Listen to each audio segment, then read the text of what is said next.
Hey, how you doing? Hello everyone, I'm going to be reading my oral, okay? And it's based on quarantine facilities and how we should have more purposely built quarantine facilities, okay?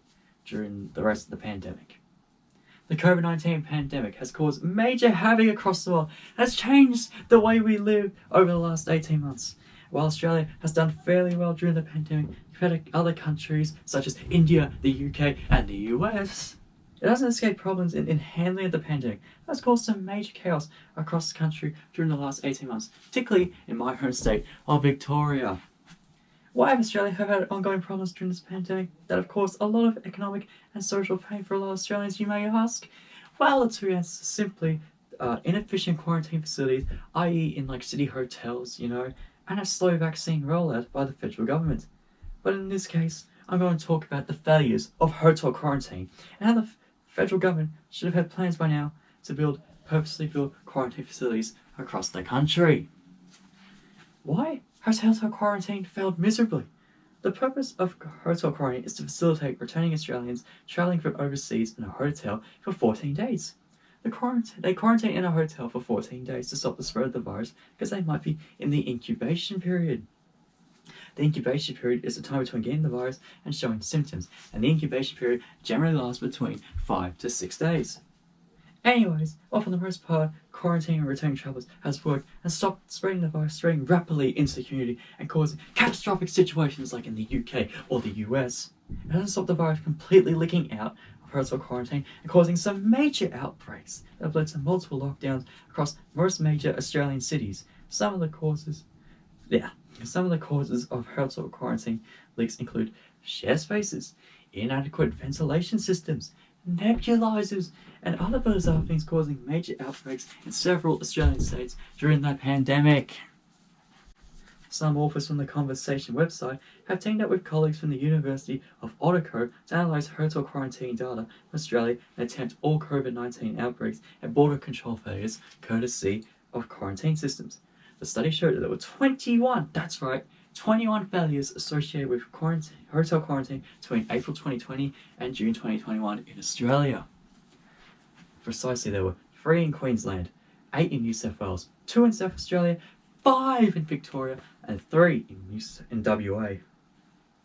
One of these failures caused a 3.5-month lockdown and more than 800 deaths in Victoria last year. It also caused one of the most recent lockdowns in Victoria in June of 2021. Since April 2020, on average, 308 infected travellers have arrived in Australia each month. So that's 1.5 expected outbreaks per month. So you can expect COVID chaos at least once a month in any given state in Australia. However, Scott Morrison in recent months has defended the hotel quarantine system, saying that it's 99% effective and it's fit for purpose. Very interesting, very interesting. I think every Australian with a half-decent brain can agree that ScoMo is way off the mark with that claim, and the facts that show that something needs to change quickly in order to prevent future outbreaks and lockdowns across Australia. The Howard Springs facility is the perfect example of safe, adequate quarantine. One of the things that ScoMo and the federal government should do, and really they should have done this last year after Victoria's disastrous second wave, and that is creating another purposely built quarantine facility to accommodate returning overseas Australian citizens, just like the Howard Springs facility in the Northern Territory. The Howard Springs facility is 25 kilometres south of Darwin and has been owned by the Northern Territory government since 2019.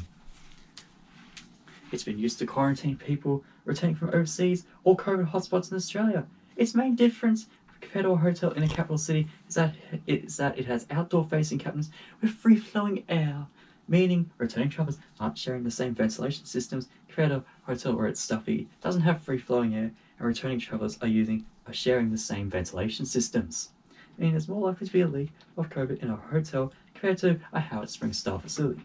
So far, we have not seen any leakage out of Howard Springs. I wonder if ScoMo could have said that has been 99% effective and taken over what of an actual adequate quarantine facility does. But no, he just tries to deny the failures of his hotel quarantine system.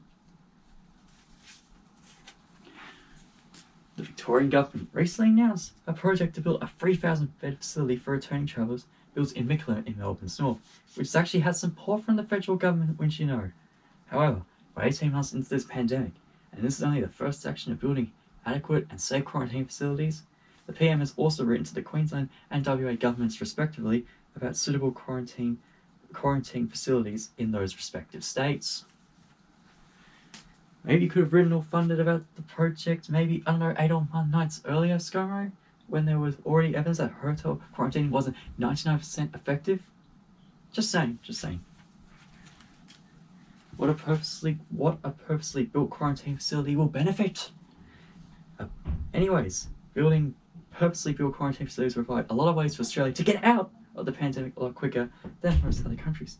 We could use the Howard Springs style quarantine facilities to accommodate travellers coming in from high-risk countries such as India and Indonesia, because they would be completely isolated from society whatsoever, and the risk of spread into the community would be far less likely.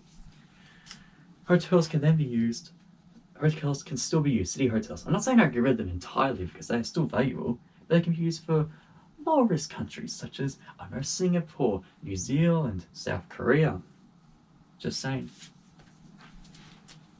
Another benefit is that people are able to have more freedom, such as get adequate fresh air, the ability to properly exercise, and residents are able to walk around the facility.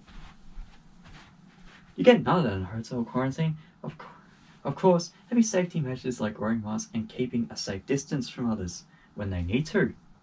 But the most important benefit of having a purposely built quarantine facility is that it makes life go back to normal quicker, along with fast vaccination rates, of course. I know what you're thinking. The real way is to true normality is via vaccines. I said that, lol. A study published by the Journal of Psychiatric Research that found that nearly 1 in 10 Victorians seriously consider suicide during the 2020 COVID lockdown. That study shows that the mental toll of constantly being locked down has a ripple effect on people's mental health, and a lot of that is caused by COVID coming out of hotel quarantine and spreading out into the community.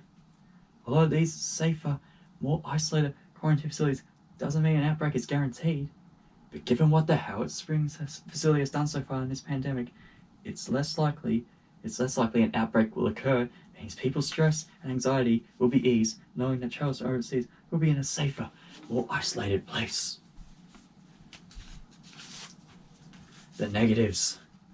Although the purpose of purposely built quarantine facility doesn't come out without its negatives, the main one being that townships and residents nearby purpose land of the quarantine facilities might be worried about the risk of COVID leaking out into nearby towns and possibly not having their health facilities to contain COVID patients. Another negative thing is that the federal government might be reluctant spending taxpayers' money on something they might not be used that often in a few years. The government would prefer to spend more taxpayers' money on other things like more doses of COVID-19 vaccines such as Pfizer and AstraZeneca, and government supports packages for workers who are unable to work due to lockdowns or 14 days isolation. All I'm saying is, ScoMo, build the quarantine facilities, okay? I know you're focusing on the vaccine right now, and that's great, and we're doing great with the vaccine in the last couple of weeks, and it's going quicker. But quarantine facilities for like the long term, for the next few years while this pandemic's still going, it would be really handy. So thank you everyone for watching my oral, okay? The last ever oral I've ever done, will ever do in high school. See you guys.